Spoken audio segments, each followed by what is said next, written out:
This class is in memory of Jared Orchen, and today we're going to learn from the book of Psalms. First, we'll give a little overview about the book of Psalms. When was the prayer book put together? During the Second Temple. The beginning of the prayer book was the Second Temple. The beginning of the Second Temple was the people of the Great Assembly, and they put together the Amidah, right? That's how it started. Amidah was small prayer, and over the years the prayer book got bigger and bigger and bigger and bigger and bigger. What Jews did before the prayer book? How they pray to God? Let's say Yom Kippur. Yom Kippur, Jews came to the temple. They were standing there outside and waiting to see that the Kohen Gadol is doing this, and then they heard news what's going on inside, and the Kohen, they waited until the red turned white, and it was exciting. But the Jew is living in Tzfat. Yom Kippur, he has to fast all day, right? What is he doing? He reads from the Torah reading, showing, takes him a half hour. Now what? From the Psalms. Oh, the Psalms was the original prayer book. The book of Psalms was the original prayer book. Really, if you look in the prayer book, in the notes, in the bottom, most of the prayer book is from the book of Psalms. This is the original prayer book. Before prayer book came to the world, that was it. Then Jews can always say, always saying Psalms. Before it was an original organized prayer book. That's what they prayed. Now, there are many chapters in the prayer books who are describing certain situations in a person's life. There is a chapter in the book of Psalms, number 78, who describes the whole story of the Exodus from Egypt. And number 106, I think. And then there is a chapter who describes, it talks about waking up in the morning. There is a chapter who talks about going to sleep. There is different chapters who speak about different things. Then there's a chapter about confessing for your sins, who is more related to Yom Kippur. There is almost a chapter, you can find in the book of Psalms, chapters who are relating to every situation. Is there any type of organizational structure to the Psalms? Organizational structure by King David. Kind of. In the beginning, it's more he himself. Now, the book of Psalms, according to the Talmud, is a collection compiled of prayers from 10 great people. Abraham, Moses, Asaph, Yeduthun, the sons of Korach, all together. But the majority was written and said by King David, for different occasions. Now, King David had a very hard life. And because he had a very hard life, his Psalms can connect to, every Jew can connect to the book of Psalms. You don't have to be a genius. You don't, because if you're in a good mood, you want to thank God, King David has chapters that thank God. If you're in a stressful situation, King David was in many stressful situations and he never lost his faith in God and he's praying to God. People can find everything in the book of Psalms. That's why the book of Psalms became so endeared to the Jewish people. And according to the Hasidic teachings, to recite the book of Psalms is something that opens the gates of heaven anytime. There is nothing more powerful than reciting Psalms. In the good old days, Jews, we used to drive an horse and a wagon, right? Horse and buggy. They couldn't listen to the radio, right? What they did during the traveling? They knew Psalms by heart, and they used to recite Psalms by heart. Jews from all walks of life knew many chapters from the book of Psalms by heart. And even non-Jews embraced it because it's such a powerful prayer book. So that was the original one. There is even, according to Medrash, there is the Shir HaMa'alot. There are certain chapters that were said, or at least somehow said by Jacob, Jacob's of our forefather, the 15 Shir HaMa'alot. That's what he used to say. There is, and And there is many stories and many connections to many about the book of Psalms. We'll open the first chapter, and we'll go little by little, we'll see what we can make of it. The book of Psalm is 150 chapters, divided divided to the 5 books of Moses. It's parallel to the 5 books of Moses. There is 5 books in the book of Psalms. The 150 chapters are divided into 5 books. Sefer Rishon, the first book, the second book, the third book, the fourth book, the fifth book. And it's written that King David, the Medrash says, started with a word that where Moses left off, King David began. Moses finished with the word Ashrecha Israel. Praised are you, Israel. Almost like in the last lines from the book of Deuteronomy. King David started the word Ashrei Aish. Fortunate is the man. King David picked up where Moses left off. To a point, King David is a continuation of Moses. That's how we look on the book of Psalms. As powerful as this.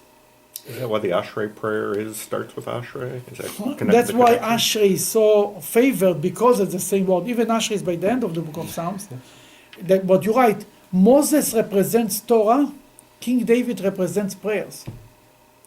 Torah is given from God to us. Prayers is from us to God. That King David and Moses are the two opposites. If you want, there is Abraham, Moses, and King David. Abraham represents kindness, chesed. The world stands on 3 pillars: Torah, Avodah, and Gemilut Chasadeh. Studying of the Torah, prayers, and good deeds. Abraham is good deeds, chesed. Abraham was known, as we learn now in the Parshas, Abraham was the epitome of kindness. Helping everyone, caring for everyone, sharing, welcoming guests, Arabs, he did not from anyone, begged them to come to his house, everybody. Moses represents Torah, he brought down the Torah to the Jewish people, and King David gave us the book of Psalms, gave us the gift of prayer. Until King David, a person didn't have the words to express himself in praying. Yeah, there is short prayers in the Bible. Moses prayed, Jacob prayed, right? Jacob prayed, Katonti, prayed to God, he should save him from Esau. Moses prayed to cure his sister Miriam. There is other in between little prayers here, a line here, a line there. But prayers was mainly a book of laws. Stories how to live our life. The gift of prayer gave us King David. There is a story about the Alter Rebbe, the first Chabad Rebbe. He said he turned 18 years old, he had a dilemma.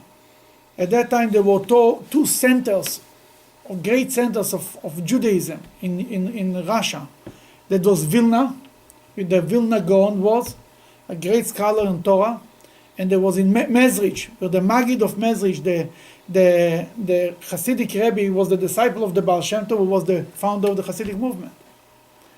And he had a dilemma, should he go to Vilna, or should he go to Mezrich?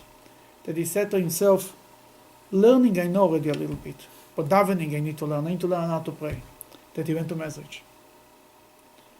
That a Jew must have the two sides in him. It's the give and take. It's what the Torah comes from heaven to us, and what the prayer comes from God, from us to heaven. Every Shabbat we have the combination. We pray and we read Torah. That's a conversation with God. What we tell God and what God tells us. Reading the Torah is what God tells us. Prayers is what we tell God. That's what the book of Psalm is. The book of Psalm is a part of the Bible. That's the prayer within the Torah, so to speak. You understand what I'm saying? But that's the prayer side of the Torah. Then we will not read every line, obviously, because it will take forever. But it starts with the book of Psalms starts with fortunate is the man who walks in who is. Let's maybe read the first paragraph. Before you do that, I see that it says Sunday on top of here. The book of Psalm is also divided not only to 5 books of Moses. It's divided to 7 days of the week. Divided 7 days of the week. Not only this, it's divided to 30 days of the month. Some people will say every day of the week, one apart. In every week, they'll finish the book of Psalms. Others will say Chabad custom is to divide it into 30 days. And you see on the side day 1, on the side here, small, day 1. Day 1 is until page 15, you'll see day 2. And page 21 is day 3, and so on and on. 30 days. Then the custom in Chabad is to read it every day, like if it's under the 50 chapters, divide it into 30 days. How much is it? 5 around, sometimes more, sometimes less, depends on the size. But that's but you finish it in 1 month. We have also a custom to recite the whole book of Psalms in the Shabbos before Rosh Chodesh, before the beginning of the new month. It's Shabbos and It's called Shabbos and Vochim, the Shabbos that we bless the new month. That the custom is before the service, we have to finish the whole book of Psalms. Does everybody, how long does it take? To me, 2 hours. Some people do it in an hour and a half. Okay. It takes a long time. By the end of it, you're really tired. I was also going to say, it says Sunday, is that also like the first day of creation, or not any relation there? Or just the first No, day? the first day of the week. First day of the week. Okay. Yeah. Now, as we will dwell into it, we'll see how much strength we can draw from the book of Psalms. In the beginning, I thought to give only one class about that, but maybe we will do more than that. We'll see how it goes. I think there is much richness than I thought in the beginning. I mean, that I was planning to do. Read it. Fortunate is the man that has not walked in the counsel of the wicked, nor stood in the path of the sinners, or sat in the company of scoffers. Rather, his desire is in the Torah of the Lord, and in his Torah he meditates day and night. Let's stop right here. In the beginning, it's called the Torah of the Lord, Torah Hashem, and later it's called Torah Torah. Right? Where is it? His Torah. His Torah. Where is it? Right after. Number 2, right? 2. Rather, his desire is in the Torah of the Lord, and in his Torah he meditates. That when you start to learn Torah, it's the Torah of Hashem. When you learn it, it becomes your Torah. You own it.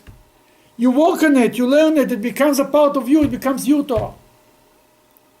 And that's an amazing gift that God gives us, that the Torah of Hashem becomes our Torah. After we learn it and after we slave on it. That's the idea. And he says you will learn Torah day and night. Because a Jew has to learn Torah day and night. Now we have to go to work. What should we do? If we have to learn Torah day and night, how are we going to do this? Therefore, we have the Shema. We say the Shema in the morning. Shema is from the 5 books of Moses, from the Bible. Reading the Shema is fulfilling the mitzvah of learning Torah day and night. That's what it's all about. Continue. He shall be like a tree planted by streams of water, that yields its fruit in its season, and whose leaf does not wither. And all that he does shall prosper. Not so the wicked, rather they are like the chaff that the wind drives away. Therefore the wicked will not endure in judgment, nor sinners in the assembly of the righteous. For the Lord minds the way of the righteous, but the way of the wicked will perish. Okay, then we know what will happen to the wicked now. Again, it seems Yeah. like there are two extremes, though. There's the righteous or the wicked, but I would say, No in the middle? yeah, where's the middle there? For this you have to be a chassid. Really, until the book of the Tanya came around, people had a problem. Where am I in this business? But the Alter Rebbe explained that as long as you are in the right direction, the path of the righteous, you don't have to be righteous. You have to go on this path, in this direction. You know the difference between somebody who gets lost, then he makes a U-turn. That's the beginning of the right direction. Though he's not yet in his destination, what is in the beginning, what is in the right direction. That's what it's all about. It's not about being righteous, it's about going in the righteous path. Can we look at least the biblical text, just simply talking in the extremes? I mean, if you're just going to simply talk in polar opposites. Yeah, it's in general, even in all the prophets you see, they are talking a very in extreme way. Because the prophet were here to shake us up. Not to say, oh, everybody's so nice, you're so cute, I love you. Don't need the prophet for this. The prophet is here to wake up the people. Therefore, the prophets are very harsh. More than Moses even. Moses is also not so Nice and dandy always. But the prophets are even harsher, you're right. Let's continue. You want to read chapter 2? Why do nations gather and people speak futility?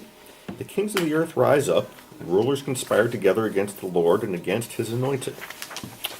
I guess who is his anointed? David here. David and the Jewish people. Basically, why are the nations of the world gathering together and speaking against the Jewish people? What do you want from us? Go ahead. Let us sever their cords and cast their ropes from upon us. He who sits in heaven laughs. My master mocks them. He who sits in heaven laughs. We all get worried. We read the news. Oh, this guy said this and the other guy said this. God is not afraid of all of this. God laughs at it. Nothing to be impressed. The future of the Jewish people, the destiny of the Jewish people is not shaped by what the nations of the world say. It's shaped by our relationship with God. Therefore, God says, why are you so worried about it? Nothing to be worried about what the world says. This is laughable.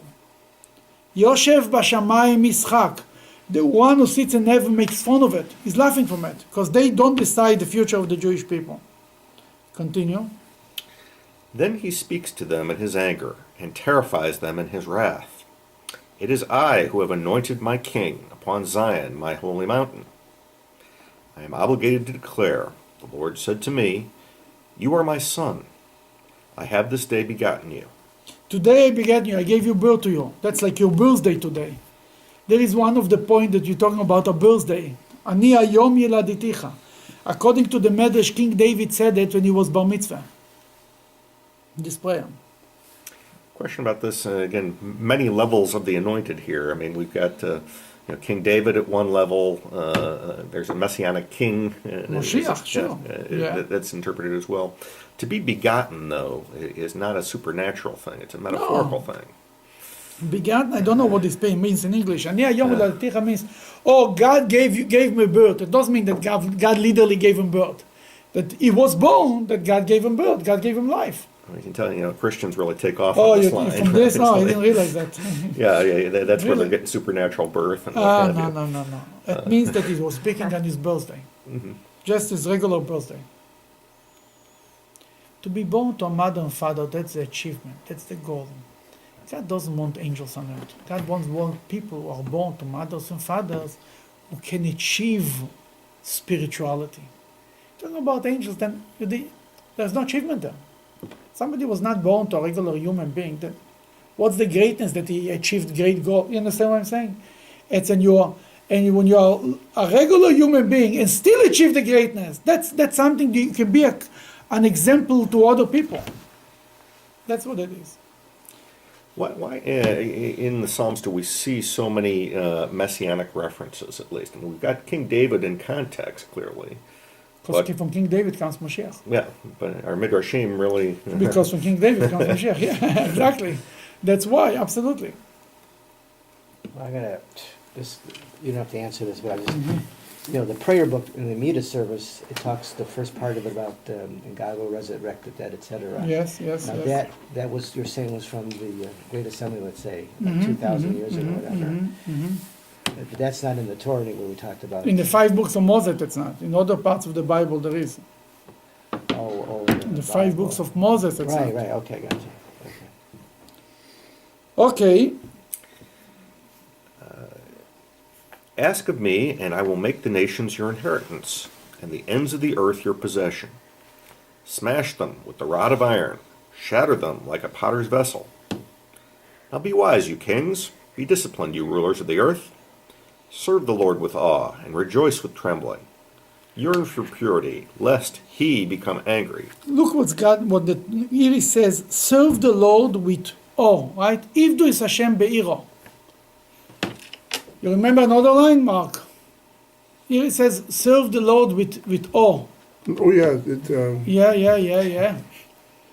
With the angels. We're talking about the angels. No angels. Yira is lots of fear. Here it's written, Ivdu is Hashem be'iro. When we say something the opposite, serve God with no. Say it in the prayers. Every day, sure. Yivdu es Hashem. You're talking about like in the Mida? With their heart and No, soul. With their heart and no. soul. The Shema. No. Say it with joy. With joy. Yeah, joy. Yivdu es Hashem besimcha, bo elefono v'nono. It's also in the book of Psalms. I don't remember which chapter is this. Give me a minute, I'll find it. Can we take a prayer book? Would you mind to bring a prayer book? If this Hashem besimcha, Eretz Rit this Hashem beiro, then what should we do? Should we serve God with joy or with fear? With both. What should be the main thing? Joy. If this Hashem besimcha. We read right after Baruch She'amar, we say if this Hashem besimcha. Chapter 100. In number 2, he says serve God with joy, with fear. In number 100, it says serve God with joy. Maybe we have to, page 121. Yeah. Serve the Lord with joy. Serve the Lord with joy. Then what should we do? Come Should we before serve? Him in exaltation. Yeah, then what do we have to do? Yeah. What are you gonna do? Do what it says. It's like everything in Judaism. It's always you're pulled in two different directions. You're right. But the It's- more important to serve God with joy. Fear of God means more respect of God. If you don't have joy, you're a dead person. Then it's over. That's the number one. Fear of God can come, respect of God can come when you are alive and you're excited. Then we tell you, remember, you have to have also fear. It's not enough to have love of God. But if you don't have joy, there's nobody to love God. But it's literally a contradiction from the two in the book of Psalms itself, from chapter 2 to chapter 100. That's why Teddy, our great philosopher, had two hands. Exactly. On the one hand, on the other hand. Exactly, twins. This is the end of chapter 2. Now we'll begin to read chapter 3. And we'll see something very interesting. You want to read? Mark? A psalm by David when he fled from Absalom, his son. Lord, now how numerous are your oppressors? Many rise up against me. Look what's Many- going on here. Right. In chapter 2, he speaks about the enemies, the world who is against the Jews who want to tear us apart. What is his reaction? God's Who laughing at cares? them. We laughed at them. Where begins the problem? The Lord, family. in my own family. Jews. Avshalom is fighting Jews. with me. When there is war, when the Jews are united, the whole world can be against them. It's nothing. Nobody's afraid of it. But when there is fighting within the Jewish people, that's the problem. He's running away from his son Avshalom. Can you imagine what kind of a tragedy this is? But it's reflecting on all of us. Then we should never be worried about the world. Should worry about us. When we are united, the world cannot do anything to us. And then we are eating each other alive. That's what the problem is. Then that gives the cracks for the world to go in. The enemies are looking for a place where there is division between the Jews, and then they start the footing. And that's the contrast between chapter 2 and chapter 3 is unbelievable. Here is lamenting. Go ahead. Many say of my soul, there is no salvation for him from Hashem ever. But you, Lord, are a shield for me, my glory, the one who raises my head. With my voice I called to the Lord, and he answered me from his mountain, holy mountain, Slicha. I lie down and sleep. I wake, for the Lord sustain me.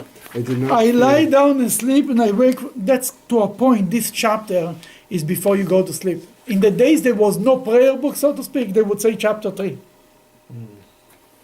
What does the word Selah mean? Selah means forever. I saw this once on the girls' license plate. Selah, yeah, you're right. He said later, in the end of this chapter, he translates the word Selah as forever. But Selah could also mean strong. It's interesting that here he doesn't translate it, and later he translates forever. Selah, Netzach, Vod, there's 3 expressions forever. Okay, I lie down and sleep. I wake, for the Lord sustain me. I do not fear the myriad of people that have aligned themselves all around me. Rise, O Lord, deliver me, my God. For you struck all my enemies on the cheek. You smashed the teeth of the wicked. Deliverance is the Lord's. May your blessings be upon your people forever. This is in the Myrif prayers. Not really. Well, The last line. the Hashem, last Hashem, line. Yeshua, Allah b'chosech oselo. Yeah, this is in the Ma'ariv prayer. As I said in the beginning, the whole prayer book is from the book of Psalms. Sure. Yes, yes, this is in the Ma'ariv prayer. You're right. Chapter 4 is basically speaks about the last line in chapter 4. If you read it, the last line of chapter 4, you don't have to turn the page. In peace and harmony, I will be laid down and sleep. It's again about going to sleep.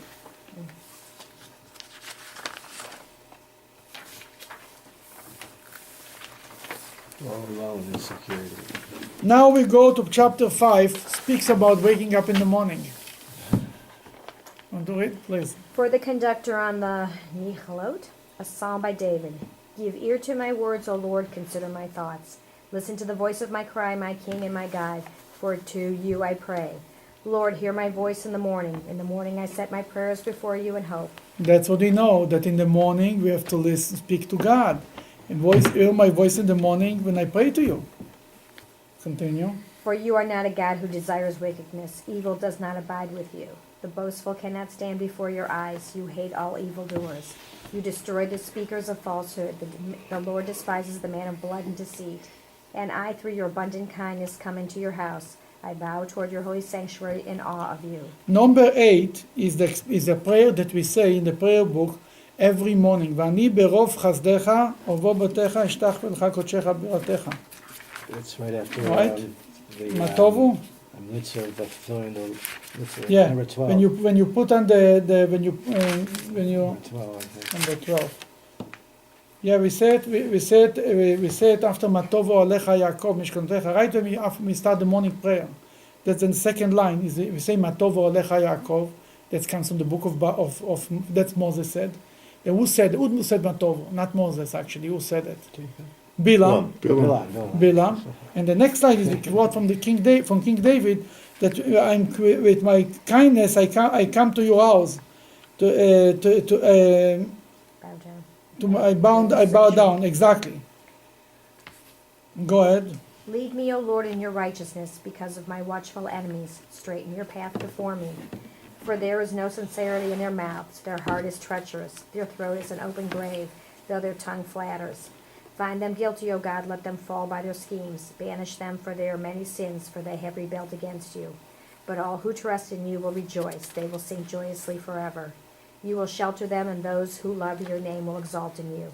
For you, Lord, will bless the righteous one. You will envelop him with favor as with a shield. The next prayer, go ahead. His enemies are both external and internal, I'm presuming. Obviously, here? yes. I mean, King David had a lot of enemies. If anybody says in one of the book of Psalms, he said one of the chapters, he says, I have as many enemies as the ear in my head. Now, I believe he had a lot of enemies in the head, but even if he had very few, it still was a lot of enemies.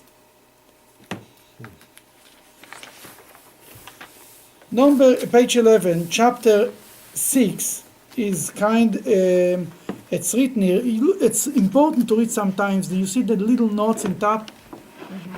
You want to read it? The little note in top first. This is an awe-inspiring prayer for one who is ill. for one who is ill. Somebody who is sick should pray this prayer. Go ahead to pray. To pray that God heal him, body and soul. An ailing person who offers this prayer devoutly and with a broken heart is assured that God will accept his prayer. Then there is a prayer for the sick. Let's read what's written there. For the conductor. With instrumental music for the 8-stringed harp, a psalm by David. Lord, do not punish me in your anger, nor chastise me in your wrath. Be gracious to me, O Lord, for I languish away. Heal me, O Lord, for my bones tremble in fear. Refo'eni Hashem. Cure me. That's for curing. If you realize it started in Hebrew, I don't know how they translate it, for the 8-string harp, right? When you open the prayer book in the Amida, there is one blessing for cure, right? In the weekday Amida. Which number of blessing is it? Must be 8. Number 8. That's the link. It says for the 8 is Alashminis. because the prayer for curing is in the eighth blessing in the Amidah. Continue. My soul is panic-stricken, and you, O Lord, how long before you help? Relent, O Lord, deliver my soul, save me for the sake of your kindness. For there is no remembrance of you in death. Who will praise you in the grave? He said the human being is turning to God and says, what good is doing from a person who dies? He cannot praise you, he cannot remember you. When you're alive, he can do good. Go ahead. You know, this expression of you can't praise in the grave, there's another expression in Sheol, there are no people who Yeah, praise the or same. whatever. Yeah, the same idea. Yes. There are those who take The Sheol. This is it. Sheol. Maybe it's in. Look in the Hebrew side. Okay. B'Sheol miyod elach. In Sheol, yes. If that's true, I mean, we know that at least in terms of the world to come or afterlife, whatever it happens to be, there are a lot of concepts about, you know, people do live in God's presence and what have you. This would seem to indicate the opposite of that. That's you don't. Olam haba is for the neshama. The body, you know, we don't go to a cemetery. We don't wear tzitzis or tefillin. We don't show the tzitzis. Why? Because the people, the dead, cannot do mitzvahs, and therefore we don't want to insult them, so to speak, out of sensitivity to them. So this is praise through speech, which you can only do while you're Exactly. alive. Okay. You can only do good while you're alive. Exactly. It does mean that your soul is not connected to God, but to praise God in this world, to recognize God here, it's only when you're alive. Go ahead. I am weary from sighing. Each night I drench my bed, I melt my couch with my tears. My eye has grown dim from vexation, worn out by all my oppressors. Depart from me, all you evildoers, for the Lord has heard the sound of my weeping. The Lord has heard my supplication, the Lord accepts my prayer. All my enemies will be shamed and utterly terrified. They will then repent and be shamed for a moment. Okay, now we'll go to page 13, to number 8. So there is a very important few lines there that will be very useful. Number 8. Sheep and cattle. Well, first of all, let's read 1 second. Okay, you can start the text for the conductor. No, page 13. Oh, for the conductor on the Gittit, a psalm by David. Lord our Master, how mighty is your name throughout the earth. You who has set your majesty upon the heavens, out of the mouths of babes and sucklings. The Talmud, first of all, tells a whole story about this line. Talmud tells us when Moses came up to heaven and he wanted to take the Torah, he went up on Mount Sinai, that the angels asked God, you know what they quoted from the book of Psalms? Give you, set your majesty upon the heavens. Give the Torah to the heavens. Give the Torah to the angels. No, then the angels told them, then Hashem told Moses, Reb Moshe, you better give them an answer. Moshe Rabbeinu said, I give them an answer, they will burn me. Angels. God told them, hold my throne, and don't be afraid, give them an answer. But Moses told them, what's written in the Torah? Honor your father and mother. You have a father and mother. What's written in the Torah? Don't kill, don't steal. Anybody there stealing and killing in heaven? Basically, the old Torah is only useful, is only given for human being. Yeah, angels can learn Torah, but observing, where is the challenge of the Torah? The challenge of living a life according to the Torah is for human beings. Angels do not have such problems. That what the Medrash is using, that the angels argued, is set your majesty upon the heavens. Give you your wisdom in the heavens, the Torah in the heavens. Then he says in number 3, out of the mouths of babes and sucklings you have established might to counter your enemies, to silence foe and avenger. This is a very, very important line. Out of the mouths of the babes, of babies, basically, and suckling means nursing children, right? What suckling means in English? Nurse. Nursing. Yeah. Yonkim, Olelim means babies, and Yonkim means nursing babies. You established might to counter the enemies, to silence foes and avengers. It's unbelievable. What's the strength of the Jews? To counter enemies, not armies, not tanks, not airplanes. For sure you have to do it through airplanes and tanks. But the strength of the Jewish people to counter all our enemies is taking babies and teaching them Torah. That's the strength of the Jewish people. And that was always the strength of the Jewish people. A community that had Jewish day schools survived. And a community that did not have Jewish day schools didn't survive as a Jewish community. In Russia, in the worst times of the communism, the previous Lubavitcher Rebbe came once. He went to Moscow from St. Petersburg, and he gave a whole speech based on this line. Said that it's better to throw ourselves in fire than not to teach our children Torah. And because of this speech, he was arrested a few months later. And this is when, a few months before Yom Kippur War broke out, and Yom Kippur of 1973. A month before, suddenly it comes orders from the Rebbe to collect all Jewish children in Israel and to take them to the wall to pray. And the Rebbe quoted this line, that the power of Jewish children will defeat the enemies. Israel was at that time, anybody who knows what happened, what led to the Yom Kippur War, after 6-day war, Israel was in a state of euphoria. We won the war. We conquered the war. Everybody was Israel. They're strong. They're Chevremas. They're this. They're that. Nobody even dreamed it's going to be a war. Even when it came messages and they had signs, no, it's nothing. It's nothing. It's nothing. And the Rebbe sends one day. I remember as a child going. I was on a trip. He started being in school. Going to Jerusalem. He praying. Coming back. 2 weeks later again. And again. And every time he's quoting this line. To fight our enemies. With babies and mipi olelim v'yonkim, because of babies and sucklings, we will fight our enemies, to counter our enemies in our force, silent our force. Nobody knew what he wanted.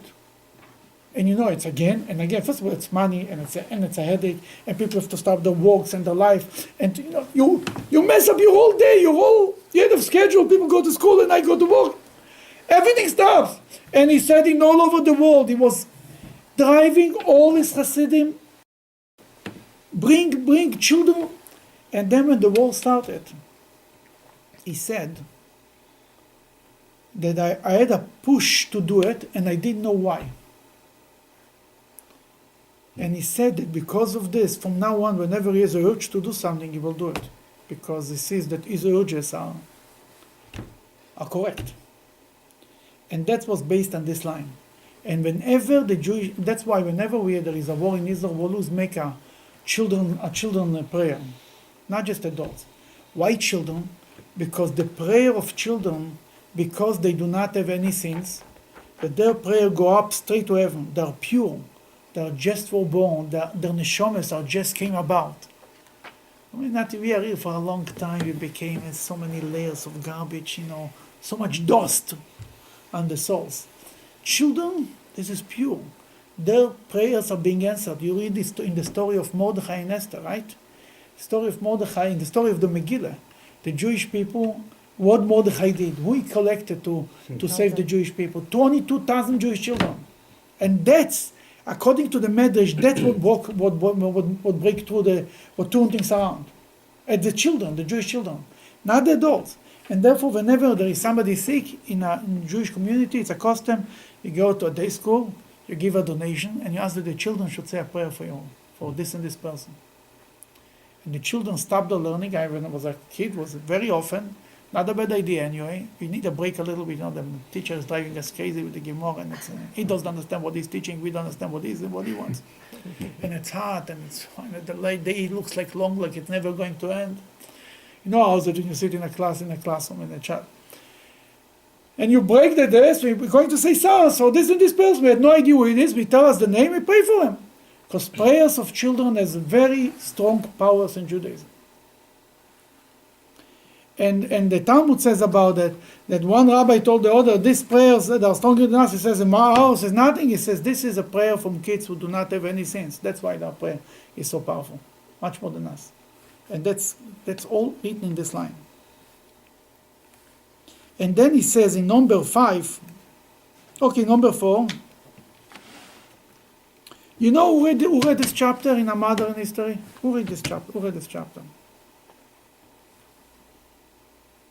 No? Abraham Somebody Lincoln. very famous. Abraham Lincoln, no. Neil Somebody Armstrong? very good. Who was- Tell him. Neil Armstrong. I was gonna- Neil Armstrong read the whole Yeah, chapter when he made it to the moon. From there, he read a book of Psalms, chapter from Psalms. I didn't know. That's sanctifying God's name. When did It he- was all wanted. He should go to the moon. That the whole world should hear the. It's the only good thing we got out of the moon. What we got out of the moon? Nothing. There is nothing there. We nothing found there. And still to by today, that's why nobody is ever going to the moon again, because there is nothing there. It's a waste of money. The only good thing that came out on the trip to the moon, that the whole world did them reading this chapter. Read number 4. When I behold your heavens, When I behold your heavens, the work of your fingers, the moon and the stars, which you have set in place. What is man that you should remember him? Son of man that you should be mindful of him? you see what's going on here? What is man that you should remember him? We say it in the prayers of Rosh Hashanah. Then that God remembers us is a kindness of God. Because normally he doesn't have to remember us. What is man compared to God? Go ahead. Yet, Yet you have made him but a little less than the angels, and crowned him with honor and glory. You made him ruler over your handiwork. You placed everything under his feet, sheep and cattle, all of them, also the beasts of the field, the birds of the sky, and the fish of the sea, all that traverse the paths of the seas. Lord our Master, how mighty is your name throughout the earth. then on one hand, we say, what is man? And look what what God made for man. Because really, why should man be mattering to God altogether? God chose that human beings should matter to him. And that's how lucky we are.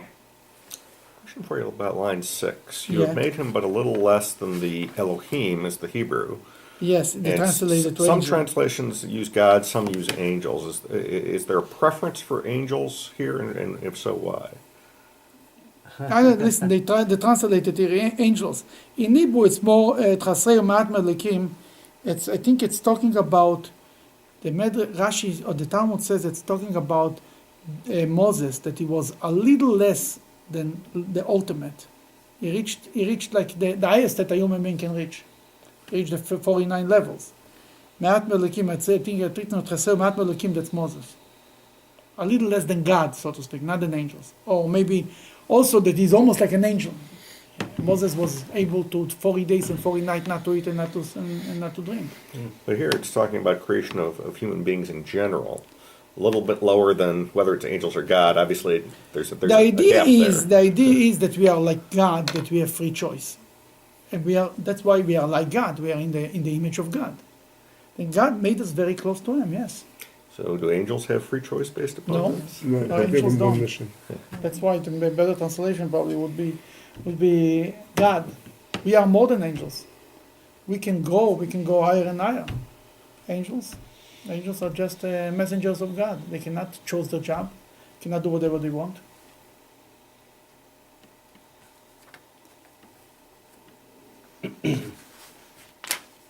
We'll skip a few chapters.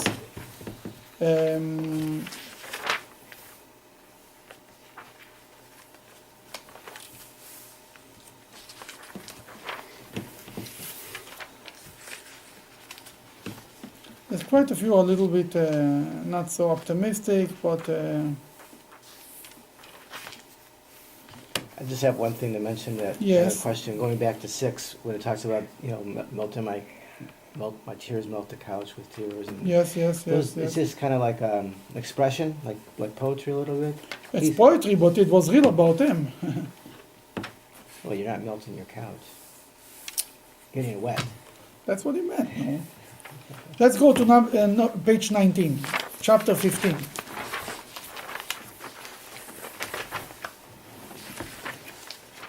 Psalm by David. Chapter 15, page 19, chapter 15. Page 19, chapter A 15. psalm by David. Who may abide in your tent, O Lord, and who may dwell on your holy mountain?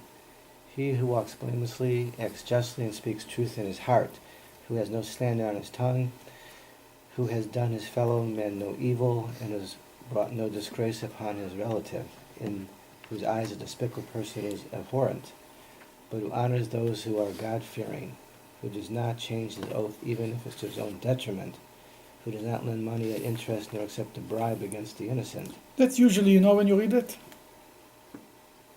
in funerals, to say, oh, this person was so righteous and so good, that's where you read it.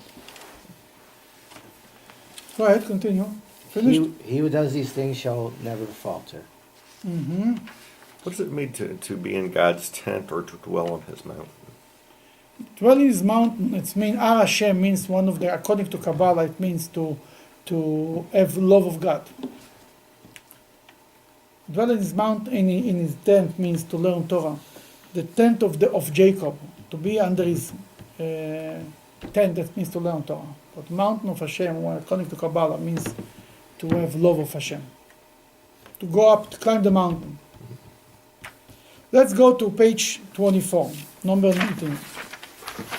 This is a prayer that we say every time, and on Shabbos we say it. In the bottom of the page, chapter 19, page 24, chapter 19. For the choir master. A psalm by David. The heavens recount the glory of the Almighty. The sky proclaims his handiwork. Day to day speech streams forth. Night to night expresses knowledge. There is no utterance, there are no words, their voice is inaudible. Their arc extends throughout the world, their message to the end of the earth. He set in them the heavens, a tent for the sun, which is like the groom coming forth from his bridal canopy, like a strong man rejoicing to run the course. Its rising is at one end of the heavens, and its orbit encompasses the other ends. Nothing is hidden from its heart. Heat. The Torah of the Lord is perfect, restoring the soul. Now he starts to speak about the Torah. The Torah of the Lord is perfect. Go ahead. Restoring the soul. Restoring the soul means brings you life, brings you excitement. The testimony of the Lord is trustworthy, making wise the simpleton. Mm-hmm. The precepts of the Lord are just, rejoice in the heart. The command of the Lord is clear, enlightening the eyes. That means to say the precept of the Torah are rejoicing. To learn Torah is an enjoyable experience. That's why it's written that during Shiva you're not allowed to learn Torah, only certain things, because it brings you joy.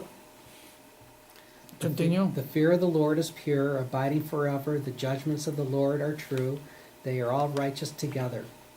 They are more desirable than gold, than much fine gold, sweeter than honey or the drippings of honeycomb. Indeed, your servant is scrupulous with them. In observing them, there is an abundant reward. Yet who can discern inadvertent wrongs? Purge me of hidden sins. Also hold back your servant from willful sins. Let them not prevail over me.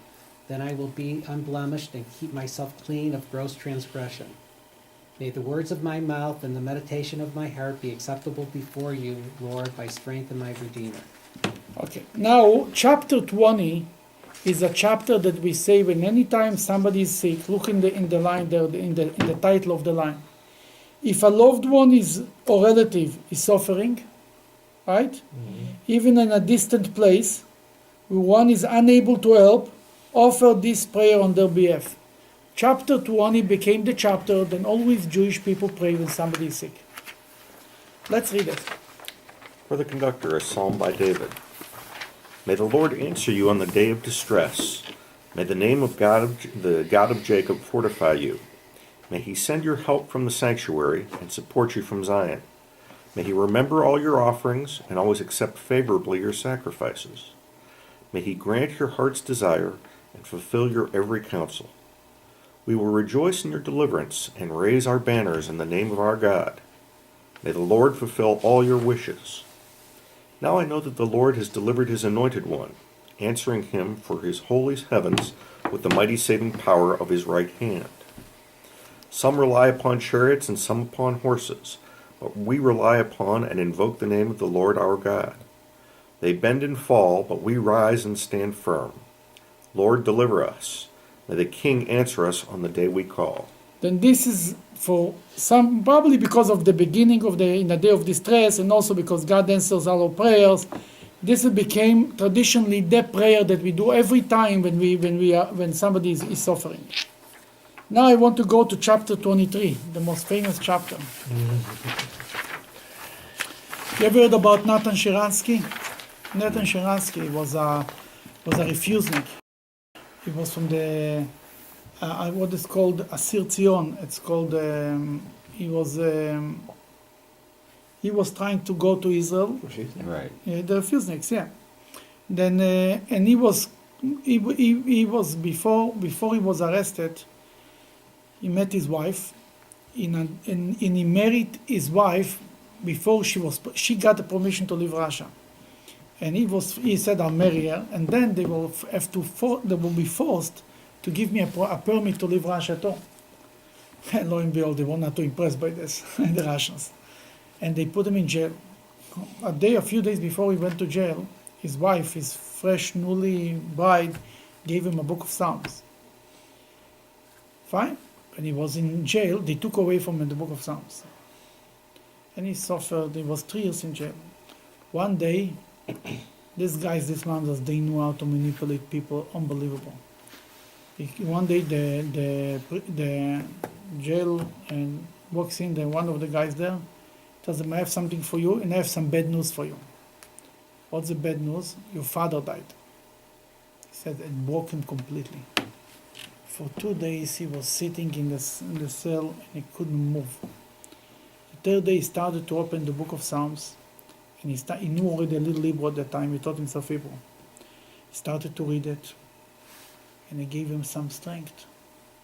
And because it was very small, it was a small book of Psalms, he started to rewrite the book of Psalms to himself in Hebrew, in big, and then in translation in Russian. And he says that gave him so much strength. Then, for 40 days he was busy with this job, and he found unbelievable amount of strength in this job. Then they took it away from him, these mountains. That he made a strike. He's not going out to work. For every day he didn't go out to work, they put him in 15 days in solitary confinement. And then and he was like 100 days in solitary confinement. And then he was so sick he went to the hospital. And then they took him back. And he made another strike. He didn't give up. Another 86 days in solitary confinement. And he came back again. And finally he broke them, and they gave him back the book. And he continued to have the books, and because he was a very famous refusing, the whole world was speaking about him. And America interfered. I think Reagan was the one who really released him. And when he was about to leave, it was already reporters with pictures. They took away from him the prayer book, the Psalms. That he threw himself on the floor. It was snowing and everything. He said, I'm not leaving until you don't give it to me. That they give it to him, and he brought it. The only thing he brought to Israel was the book of Psalms. That he says that the chapter who gave him strength more than everything was chapter 23. And he says, Hashem Ro'i, the first word in the book of Psalms, in this chapter gave him the strength. Let's read this chapter. A psalm by David, the Lord is my shepherd, I shall lack nothing. He says, the Lord is my shepherd. This is the word that gave him the most strength. Now, why is the word shepherd such a strong thing? There is a relationship that we have with God as like a king, right? A king in a subject, he doesn't really care too much about you. Do whatever I tell you and finished. Then there is a closer relationship. We are married to God. Husband and wife. Ani le dodi ve'dodi li. I'm married to God and God is married to me. That's already a closer relationship. But it's also, they have to love each other. Then there is a parent and a child. It's even stronger. A parent and a child is a natural love. But there is the natural love in the parents of child relationship. When the child is a baby, it's unconditional love. When he's 43 years old, it's a conditional love. If you behave, good, and if not, I'll throw you out of the house. Don't be an idiot, right?